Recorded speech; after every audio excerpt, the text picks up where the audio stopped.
Hi hello ನಮ್ಮೂರು YouTube ಚಾನಲ್ಗೆ ತಮಗೆಲ್ಲರಿಗೂ ಸ್ವಾಗತ ಸುಸ್ವಾಗತ ಅಂತ ಹೇಳ್ತಾ, ನೀವಿನ್ನು ನಮ್ಮೂರು ಯೂಟ್ಯೂಬ್ ಚಾನಲ್ಗೆ ಸಬ್ಸ್ಕ್ರೈಬ್ ಆಗಲಿಲ್ಲ ಅಂದರೆ ಈ ಕಡೆ ಸಬ್ಸ್ಕ್ರೈಬ್ ಆಗಿ, ಲೈಕ್ ಮಾಡಿ, ಶೇರ್ ಮಾಡಿ. ನಾವು ಹಾಕುವಂಥ ಎಲ್ಲ ವಿಡಿಯೋಗಳು ನಿಮಗೆ ಸಿಗುತ್ತದೆ ಅಂತ ಹೇಳ್ತಾ, ಇವತ್ತಿನ ಒಂದು ಸಂಚಿಕೆಯಲ್ಲಿ ಈ ಸಹೋದಯ ಪ್ರಶ್ನೆ ಪತ್ರಿಕೆ ಆಲ್ರೆಡಿ ಫಸ್ಟ್ ಒನ್ನಲ್ಲೇ ನಾನು ಎಲ್ಲವನ್ನು ಹೇಳಿದ್ದೀನಿ. ಸೆಕೆಂಡ್ ಒನ್ನಲ್ಲಿ ಸಾಕಷ್ಟು ಹೇಳಲಿಕ್ಕೆ ಹೋಗೋದಿಲ್ಲ, ಯಾಕಂದರೆ ಸಾಕಷ್ಟು ಈ ಫಸ್ಟ್ ಒನ್ ಪೇಪರ್ ಆದರೂ ಓಕೆ, ಸೆಕೆಂಡ್ ಒನ್ ಅಂತೂ ಅದು ಪೇಪರ್ ಅಂತ ಹೇಳಲಿಕ್ಕೆ ಆಗೋದಿಲ್ಲ. ಭಾಳಷ್ಟು ಮಿಸ್ಟೇಕ್ಗಳು ಬಂದಿದ್ದಾವೆ, ಯಾಕೆಂದರೆ ಕ್ವಶನ್ಗಳು ಕೂಡ ಮಿಸ್ಟೇಕ್ ಬಂದಿದ್ದಾವೆ ಇದರಲ್ಲಿ. ಯಾಕೆಂದರೆ ಇದು ಬೆಂಗಳೂರಲ್ಲೇ ಆಗಿರೋದ್ರಿಂದ ಓಕೆ, ಇದೇ ರೀತಿ ಬೋರ್ಡ್ ಪೇಪರ್ ಬಂದುಬಿಟ್ರೆ ಎಷ್ಟು ಗೊಂದಲ ಆಗುತ್ತದೆ. ಈ ಸಹೋದಯ ಪೇಪರು ಯಾರು ತಲೆ ಕೆಡಿಸ್ಕೊಳ್ಳಲ್ಲ ಬಿಡಿ, ಅದು ಅವಶ್ಯಕತೆಯೂ ಇರೋದಿಲ್ಲ. ಏನೋ ಒಂದು ಸುಮ್ಮನೆ ಸ್ಕೂಲಲ್ಲಿ ತಗೊಂಡಿರ್ತಾರೆ, ಮಕ್ಕಳು ಬರೀತಾರೆ, ಅದು ಬೇರೆ ಪ್ರಶ್ನೆ. ಅದೇನು ತುಂಬ ಏನು ಯೂಸ್ ಆಗುವುದಿಲ್ಲ. ಒಂಥರ ಅನ್ನೆಸೆಸರಿ ಪೇಪರ್ ಥರ ಆಗಿಬಿಡ್ತಿತ್ತು ಅದು. ಅನ್ನೆಸೆಸರಿ ಅಂದ್ರೂ ತಪ್ಪಾಗಲಿಕ್ಕಿಲ್ಲ ಅದು, ಯಾಕಂದರೆ ಪ್ರತಿ ವರ್ಷವೂ ಇದೇ ಥರ ಆಗ್ತಾ ಇದೆ. ಒಂದೇ ವರ್ಷ ಅಂತ ನಾವು ಹೇಳಲಿಕ್ಕಾಗೋದಿಲ್ಲ, ಪ್ರತಿ ವರ್ಷ ಇದೇ ಥರ ಬರ್ತಾನೆ ಇರುತ್ತದೆ. ಹಾಗಾಗಿ ಈ ಪೇಪರ್ ಬಗ್ಗೆ ನಾವು ಸ್ವಲ್ಪ ಗಮನ ನೋಡ್ತಾ ಹೋಗೋಣ, ಯಾವ ರೀತಿಯಾಗಿ ಇದೆ ಈ ಪೇಪರು ಅನ್ನೋದನ್ನು ನೋಡ್ತಾ ಹೋಗೋಣ. ಇದೆಲ್ಲ ನಿಮಗೆ ಪಾರ್ಟ್ 1 ಪಾರ್ಟ್ 2 ಗೊತ್ತಿದೆ.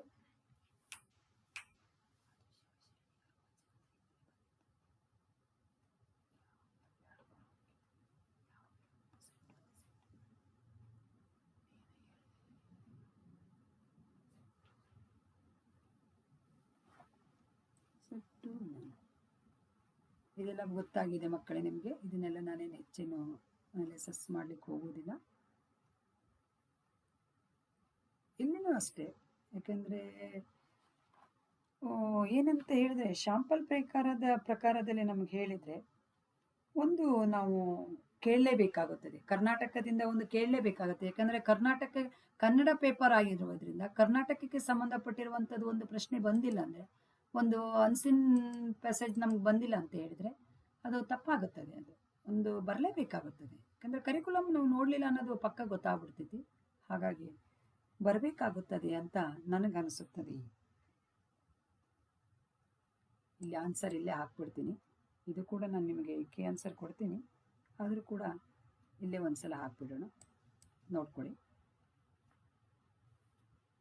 ಹೆಚ್ಚೇನು ಹೇಳೋದು ಬೇಡ, ಯಾಕಂತ ಹೇಳಿದ್ರೆ ಇದನ್ನೇನು ಎಲ್ಲರೂ ಬರೆಯೋದಿಲ್ಲಲ್ಲ, ಅವಶ್ಯಕತೆ ಏನು ಇರೋದಿಲ್ಲಲ್ಲ.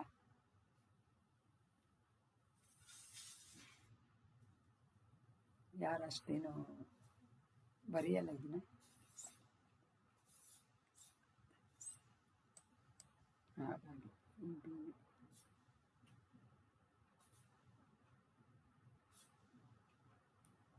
ಡಿ ಉತ್ತರ ಆಗಿರುತ್ತದೆ.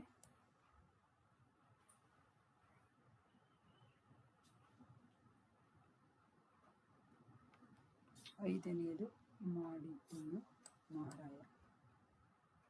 ಇನ್ನು ಸೆಕೆಂಡ್ ಇದು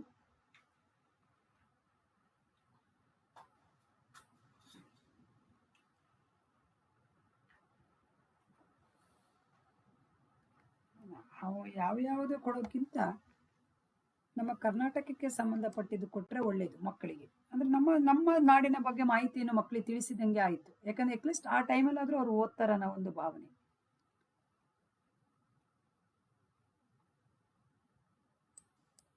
ಮತ್ತೇನೂ ಇಲ್ಲ.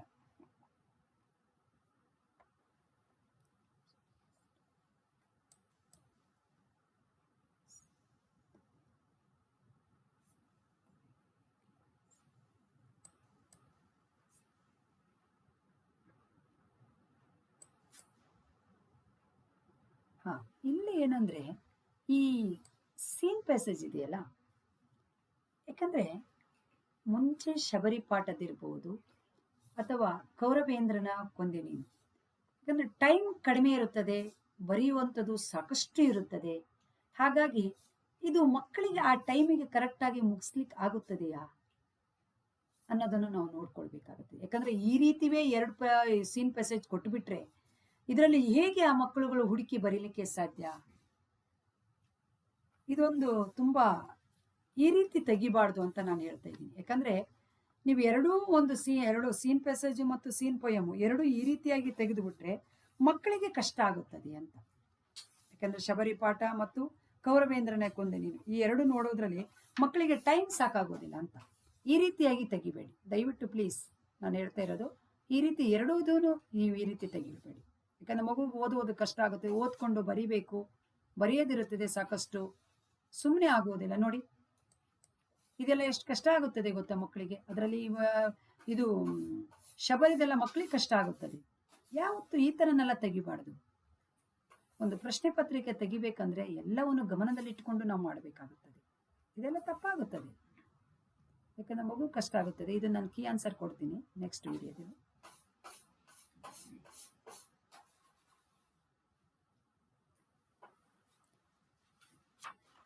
ಇಲ್ಲಿ ಇದೆಲ್ಲ ಸ್ವಲ್ಪ ಮಕ್ಕಳುಗಳು ಮಾಡಬಹುದು, ಇದೇನು ಅಂತ ಒಂದು ತೊಂದರೆ ಇಲ್ಲ ಅಂತ ನಾನು ಅಂದ್ಕೊಂಡಿದ್ದೀನಿ.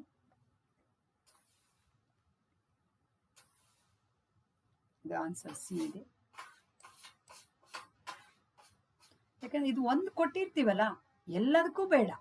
ಅವರು ಈಗ ಕರಿಕುಲಮದಲ್ಲಿ ಏನು ಕೊಟ್ಟಿದ್ದಾರೆ, ಸಂಧಿನೋ ಅಥವಾ ಸಮಾಸ ಯಾವ್ದಾದ್ರು ಒಂದು ಕೇಳಿದ್ರೆ ಸಾಕು. ಎಲ್ಲವನ್ನು ಮಕ್ಕಳಿಗೆ ಹೊಂದಿಸಿ ಬರೆಯಕ್ಕೆ ಹೋದ್ರೆ ಟೈಮ್ ಆಗ್ಬಿಡ್ತೈತಿ. ಎಲ್ಲವನ್ನು ಬರೀಲಿಕ್ಕೆ ಟೈಮ್ ಇರೋದಿಲ್ಲ ಮಕ್ಕಳಿಗೆ. ಹಾಗಾಗಿ ಒಂದು ಈ ಮೆಥಡ್ ಕೊಟ್ರೆ ಸಾಕು, ಎಲ್ಲವೂ ಈ ಮೆಥಡೇ ಬೇಡ. ಯಾಕಂದ್ರೆ ಇದೇನಪ್ಪ ಅಂತ ಮಕ್ಕಳಿಗೆ ಮಾಡ್ಲಿಕ್ಕೆ ಕಷ್ಟ ಆಗ್ಬಿಡತ್ತೆ. ಹಾಗಾಗಿ ದಯವಿಟ್ಟು ಈ ತರ ಮಾಡಬೇಡಿ. ಫೈನಲ್ ಪೇಪರ್ ನೋಡಿ, ಪ್ರತಿಯೊಂದರಲ್ಲೂ ಈ ರೀತಿ ಇದ್ರೆ ಮಗು ಕಷ್ಟ ಆಗ್ಬಿಡತ್ತೆ ಅಂತ.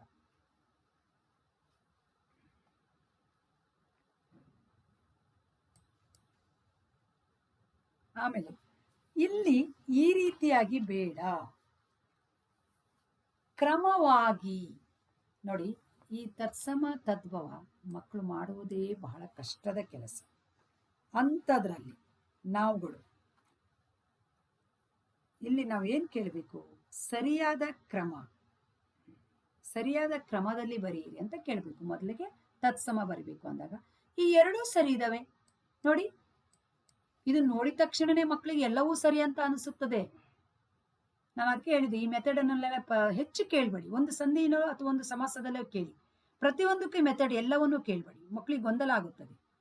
ನೇರವಾಗಿ ಕೇಳಿ, ಏನು ತಪ್ಪಾಗೋದಿಲ್ಲ. ನೋಡಿ, ಇಲ್ಲಿ ಎಲ್ಲವೂ ಸರಿಯಾಗಿದೆ ಅಂತ ಮಗುವಿನ ಮನಸ್ಸಿನ ಅನ್ಸಲ್ವಾ? ಅದರಲ್ಲಂತೂ ಇವೆರಡೂ ಸರಿನೇ, ಹೌದಾ? ಸ್ವಲ್ಪ ನೋಡಿ, ಬೇಕಾದ್ರೆ ಎರಡೂ ಸರಿ ಆಗ್ಬಿಡ್ತವೆ. ಆದ್ರೆ ನೀವು ಕೊಟ್ಟಿರೋದು ಬಿ ಆನ್ಸರ್ ಮಾತ್ರ ಅಂತೀರಾ, ಹೇಗೆ? ಡಿನೂ ಆಗುತ್ತದೆ ಅಲ್ಲ. ಅದಕ್ಕೆ ಹೇಳೋದು ಈ ರೀತಿಯಾಗಿ ಬೇಡ, ಸರಿಯಾದ ಕ್ರಮದಲ್ಲಿ ಬರೆಯಿರಿ ಅಂತನಾದ್ರೂ ಕೇಳ್ಬೋದು. ಸರಿಯಾದ ಕ್ರಮದಲ್ಲಿ ಬರೀರಿ ಅಂತ ಹೇಳಿದ್ರೆ ಎರಡೂ ಕೂಡ ಸರಿಯಾಗುತ್ತದೆ. ಅದು ಎರಡು ಬರೆದ್ರೂ ಕೊಡಬೇಕು ಮಗು. ಹಾಗಾಗಿ ಇದೆಲ್ಲ ಕಷ್ಟ ಆಯ್ತು. ಇದೆಲ್ಲ ಈ ರೀತಿಯಾಗಿ ತೆಗಿರಿ ಬೇಗ ಅಂತ. ಆಮೇಲೆ ಇಲ್ಲಿ ಗೆರೆ ಎಳೆದ ಪದಕ್ಕೆ ಸರಿ ಹೊಂದುವ ಅನುಕರಣವೇ ಪದವನ್ನು ಬರೆಯಿರಿ ಅಂತ ಹೇಳಿದ್ದೀರಾ. ಓಕೆ, ಆದ್ರೆ ಇಲ್ಲಿ ನೀರು ಬೀಳಲು ಆ ಪದಕ್ಕೆ ಬರೆಯಬೇಕಾಗಿತ್ತು. ನೀರು ಬೀಳಲು ಆ ಪದಕ್ಕೆ ಬರೀಬೇಕಾಗಿತ್ತು, ಈ ಪದಕ್ಕೆ ಬರೀಬೇಕಾಗಿತ್ತು. ಇಲ್ಲಿದು ತಪ್ಪಾಗುತ್ತದೆ, ಇದು ಕೂಡ ತಪ್ಪಾಗುತ್ತದೆ. ದಬ ದಬ ಅಂತ ಹೇಳಿದ್ದೀರಾ, ಓಕೆ ದಬ ದಬನೆ ಅಂತ, ಬಟ್ ಅದು ಕೂಡ ತಪ್ಪಾಗುತ್ತದೆ. ಇಲ್ಲಿ ಕೂಡ ತಪ್ಪಾಗಿದೆ. ಅದಕ್ಕೆ ನಾನು ಹೇಳಿದ್ದು, ಯಾಕಂದರೆ ಕೆಲವು ಸೆಕೆಂಡ್ ಪೇಪರ್ ಅಂತೂ ಇನ್ನೂ ಸ್ವಲ್ಪ ಜಾಸ್ತಿನೇ ಇದೆ ಅಂತ ನಾನು ಹೇಳಿದ್ನಲ್ಲ, ಇದಕ್ಕಾಗಿ ಹೇಳಿದ್ದು. ಮತ್ತಿಲ್ಲಿ ಬಂತು, ಎಷ್ಟು ಅಂತ ಮಗು ಮಾಡುತ್ತದೆ, ಎಷ್ಟು ಟೈಮ್ ಇರುತ್ತದೆ ಮಗುವಿಗೆ? ಎಷ್ಟು ಮಕ್ಕಳುಗಳು ಇದನ್ನು ಮಾಡೋದೇ ಇಲ್ಲ. ಆಮೇಲೆ ಎಲ್ಲವೂ ಇದನ್ನೇ ಕೊಡಬಾರ್ದು ಅಲ್ವಾ? ಎಲ್ಲವೂ ಇದನ್ನ ಕೊಟ್ಬಿಟ್ರೆ ಮಗು ಕಷ್ಟ ಆಗಲ್ವಾ? ಎಲ್ಲದೂ ಇದೇ ಮೆಥಡ್ ಬೇಡ, ಒಂದು ಮೆಥಡ್ ಸಾಕು ಅಂತ ನನಗನ್ಸುತ್ತದೆ. ಕಾರಣ ಸ್ವಲ್ಪ ಮಗುವಿಗೆ ಮಟ್ಟಕ್ಕಿರಲಿ. ಕೆಲವೊಂದ್ಸಲ ಕನ್ನಡ ಬರೆಯೋದೇ ಕಷ್ಟ ಆಗಿರುತ್ತದೆ. ಅಂಥದ್ರಲ್ಲಿ ನಾವು ಏನೇನೋ ಮಾಡಿಬಿಟ್ರೆ ಮಗುವಿಗೆ ಬರೀಲಿಕ್ಕಾಗೋದಿಲ್ಲ.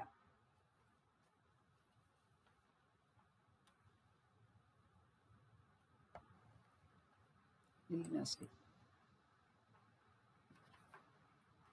ಇದು ಆನ್ಸರ್ ಕೀಯಲ್ಲೇ ಬರೀತೀನಿ ಇಲ್ಲಿ, ಯಾಕಂದರೆ ಒಂದು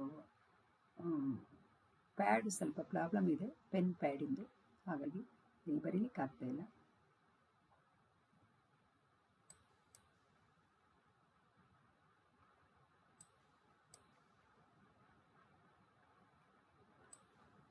ಇಲ್ಲಿ ಗೋಚರ, ಇದು ಹುಲ್ಲುಗಾವಲು, ಗೋವುಗಳು ಮೇಯುವಂಥ ಸ್ಥಳ, ಈ ರೀತಿಯಾಗಿರುವಂಥ ಒಂದು ಪದ ಇದು ಗೋಚರ. ಆದರೆ ಇಲ್ಲಿ ಗೋಚರಕ್ಕೆ ಅವರು ಇಲ್ಲಿ ಒಂದು ಸೆಂಟೆನ್ಸ್ ಕೇಳಿದ್ದಾರೆ ಗೋಚರಕ್ಕೆ, ಅದು ತಪ್ಪಾಗುತ್ತದೆ ಅಂತ ನನಗನ್ನಿಸುತ್ತದೆ. ನನಗೋದು ಅದ್ರ ಬಗ್ಗೆ ಸ್ವಲ್ಪ ಗೊಂದಲ ಆಗುತ್ತದೆ ಏನೋ ಅಂತ ನಾನು ಅಂದ್ಕೊಂಡಿದ್ದೀನಿ. ಇಲ್ಲಿ ಮಕ್ಕಳನ್ನು ದೂಷಣೆ ಮಾಡುವಾಗ ಬಹಳ ಎಚ್ಚರಿಕೆಯಿಂದಿರಬೇಕು ಅಂತ ಹೇಳಿದ್ದಾರೆ. ಏಕೆ? ಅದಕ್ಕೆ ಇದಕ್ಕೆ ಏನು ಸಂಬಂಧ? ಅವರು ಕೇಳಿರುವಂಥ ಒಂದು ವಾಕ್ಯಕ್ಕೂ ನನಗಿಲ್ಲಿ ಬರೀಲಿಕ್ಕೆ ಆಗ್ತಾ ಇಲ್ಲ. ಸ್ವಲ್ಪ ಪ್ಯಾಡ್, ಇದು ಪೆನ್ ಪ್ಯಾಡ್ ತೊಂದರೆ ಇದೆ ಬೋರ್ಡಿಂದು, ಹಾಗಾಗಿ ಇಲ್ಲಿ ಬರೀಲಿಕ್ಕೆ ಆಗ್ತಾ ಇಲ್ಲ ನನಗೆ. ಇದಕ್ಕೆ ಏನು ಈ ಪದಕ್ಕೂ ಅವ್ರು ಕೊಟ್ಟಿರುವ ಸೆಂಟೆನ್ಸಿಗೂ ಏನು ಅರ್ಥ ಸಿಗುತ್ತದೆ ಅಂತ ನನಗೆ ಅರ್ಥ ಆಗಲಿಲ್ಲ. ಹಾಗಾಗಿ ನಿಮ್ಗೆ ಯಾರು ಗೊತ್ತಿದ್ರೆ ಇದನ್ನು ತಿಳಿಸ್ಬೋದು.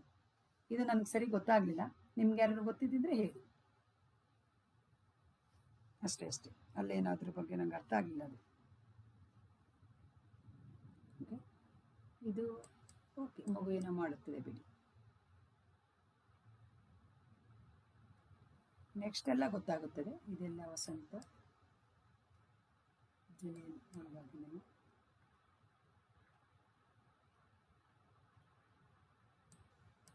ಪ್ರಿಯ ಸ್ವತಂತ್ರ ದಕ್ಷಿಣ ಆಫ್ರಿಕಾ. ಮೊಸರು ಹೊಸದು ಬೆಣ್ಣೆಯ ತೆಗೆದಂತೆ. ಆಮೇಲೆ ಅದರಲ್ಲಿ ಒಂದು ಇದಾಗಿದೆ, ತೋಟಗಾರಿಕೆ ಇಲಾಖೆ ಅನ್ನೋದು ಕೆಲವು ಮಕ್ಕಳಿಗೆ ಗೊತ್ತಾಗುತ್ತದೆ, ಕೆಲವು ಮಕ್ಕಳಿಗೆ ಗೊತ್ತಾಗುವುದಿಲ್ಲ ಪದಗಳು.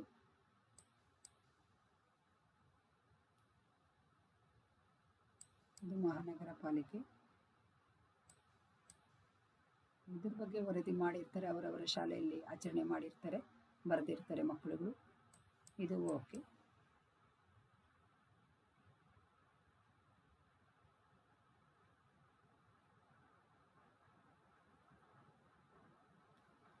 ಓಕೆ,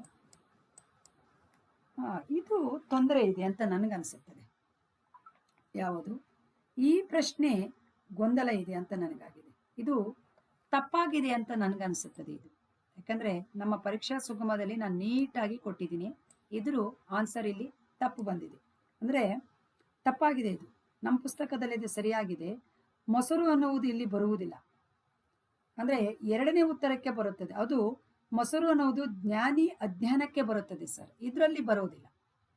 ಇದು ತಪ್ಪಾಗಿದೆ. ಇದು ಅವ್ರು ಕೊಟ್ಟಿರೋ ಆನ್ಸರ್ ತಪ್ಪಿದೆ. ಇದು ಯಾಕಂದ್ರೆ ನಮ್ಮ ಪುಸ್ತಕದಲ್ಲಿ ನಾನು ನೀಟಾಗಿ CBSE ಅಂತಾನೆ ನೋಟ್ಸ್ ಮಾಡಿದ್ದೀನಿ.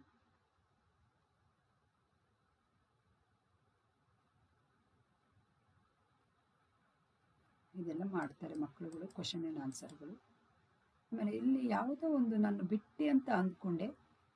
ಇಲ್ಲ ಇದು ಇಲ್ಲಿ ನೋಡಿ, ವ್ಯಾಘ್ರಗೀತೆ ಪಾಠವು ಯಾವ ಸಾಹಿತ್ಯ ಪ್ರಕಾರಕ್ಕೆ ಸೇರಿದೆ ಅಂತ ಇದೆಯಲ್ಲ.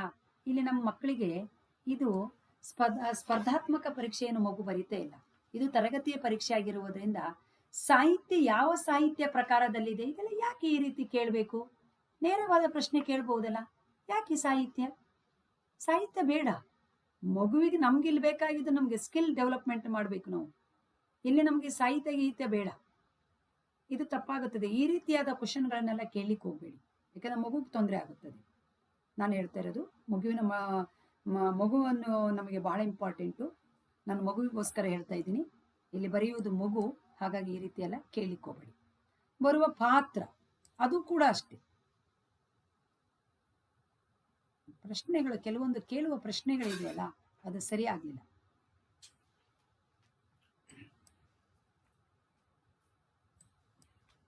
ಕೆಲವೊಂದು ಪ್ರಶ್ನೆಗಳು ಸರಿಯಾಗಲಿಲ್ಲ ಅನ್ನೋದು ನನ್ನ ಒಂದು ಅಭಿಪ್ರಾಯ.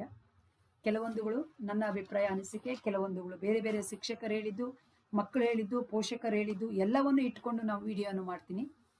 ಹಾಗಾಗಿ ಇದು ಸಹೋದಯ ಯಾವಾಗಲೂ ಸಾಮಾನ್ಯವಾಗಿ ಹಾಗೆ ಇರುತ್ತದೆ. ತಕ್ಕ ಮಟ್ಟಿಗೆ ಈಗಲೇ ಸ್ವಲ್ಪ ಇಂಪ್ರೂವ್ಮೆಂಟ್ ಆಗಿದೆ ಅಂತ ನಾವು ಅಂದ್ಕೊಳ್ಳೋಣ. ಸಹೋದಯ ಯಾವಾಗಲೂ ಅಷ್ಟೇ, ಒಂದು ಅಲೈನ್ಮೆಂಟ್ ಇರೋದಿಲ್ಲ, ಒಂದು ಕರಿಕ್ಯುಲಮ್ ಬಗ್ಗೆ ಅವರು ಫಾಲೋ ಅಪ್ ಮಾಡೋದಿಲ್ಲ, ಪೋರ್ಷನ್ ಇರೋದಿಲ್ಲ, ಪ್ಯಾಟ್ರನ್ ಇರೋದಿಲ್ಲ, ಏನೇನೋ ಒಂದು ಇರುತ್ತದೆ. ಅವ್ರದ್ದು ಒಟ್ಟಿನಲ್ಲಿ ಏನಾದರೂ ಒಂದು ಗೊಂದಲ ಇದ್ದೇ ಇರುತ್ತದೆ. ಹಾಗಾಗಿ ಸ್ನೇಹಿತರೆ, ನಾನು ಹೇಳ್ತಾ ಇದ್ದೀನಿ, ದಯವಿಟ್ಟು ಫೈನಲ್ ಪೇಪರನ್ನು ಈ ರೀತಿ ಎಲ್ಲ ತೆಗಿಬೇಡಿ. ಯಾಕಂದ್ರೆ ನಾವು ಮಕ್ಕಳಿಗೋಸ್ಕರ ಸತತವಾಗಿ ಪ್ರಯತ್ನ, ಮಕ್ಕಳಿಗೋಸ್ಕರ ಸ್ಟ್ರಗಲ್ ಮಾಡ್ತಾ ಇರ್ತೀವಿ. ಹಾಗಾಗಿ ದಯವಿಟ್ಟು ಮಕ್ಕಳ ಅಂಕ ತೆಗಿಬೇಕು. ಇಡೀ ನಮ್ಮ ಕರ್ನಾಟಕ ರಾಜ್ಯದ ಮಕ್ಕಳುಗಳೇ 100ಕ್ಕೆ 100 ಅಂಕ ತೆಗಿಬೇಕು. ಅದರಿಂದ ನಮ್ಮ ಕನ್ನಡ ಬೆಳಿಬೇಕು ಅನ್ನೋದು ನಮ್ಮ ಉದ್ದೇಶ ಇಟ್ಕೊಂಡು ನಾವು ಫ್ರೀಯಾಗಿ ಉಚಿತವಾಗಿ ಕ್ಲಾಸಸ್ಗಳನ್ನೆಲ್ಲ ಮಾಡ್ತಾ ಇರ್ತೀವಿ. ಹಾಗಾಗಿ ದಯವಿಟ್ಟು ಈ ರೀತಿಯಾಗಿ ಮಕ್ಕಳ ಮಟ್ಟಕ್ಕೆ ಇರಲಿ ಅಂತ ನಾನು ರಿಕ್ವೆಸ್ಟ್ ಮಾಡ್ಕೊಳ್ತಾ ಇದ್ದೀನಿ. ಫೈನಲ್ ಪೇಪರ್ ತೆಗೆಯುವವರು ದಯವಿಟ್ಟು ಪುಸ್ತಕವನ್ನು ಫಾಲೋ ಅಪ್ ಮಾಡಿ. ಟೆಕ್ಸ್ಟ್ ಬುಕ್ಕಿನಿಂದ ಹೊರತಾಗಿ ನೀವು ತೆಗಿಬೇಡಿ. 9ನೇ ಕ್ಲಾಸಿಂದು 8ನೇ ಕ್ಲಾಸಿಂದು ಏನೇನೆಲ್ಲ ತೆಗಿಬೇಡಿ ದಯವಿಟ್ಟು ಪ್ಲೀಸ್ ಅಂತ ಹಂಬಲ್ ರಿಕ್ವೆಸ್ಟ್. ನೀವು ಕರೆಕ್ಟಾಗಿ ಕರಿಕ್ಯುಲಮ್ ಫಾಲೋ ಅಪ್ ಮಾಡಿ, ಟೆಕ್ಸ್ಟ್ ಬುಕ್ಕನ್ನು ಫಾಲೋ ಅಪ್ ಮಾಡಿ ಅಂತ ನಿಮ್ಮಲ್ಲಿ ಕೇಳ್ಕೊಳ್ತಾ ಇದ್ದೀನಿ. ಧನ್ಯವಾದಗಳು. Thank you. Bye bye.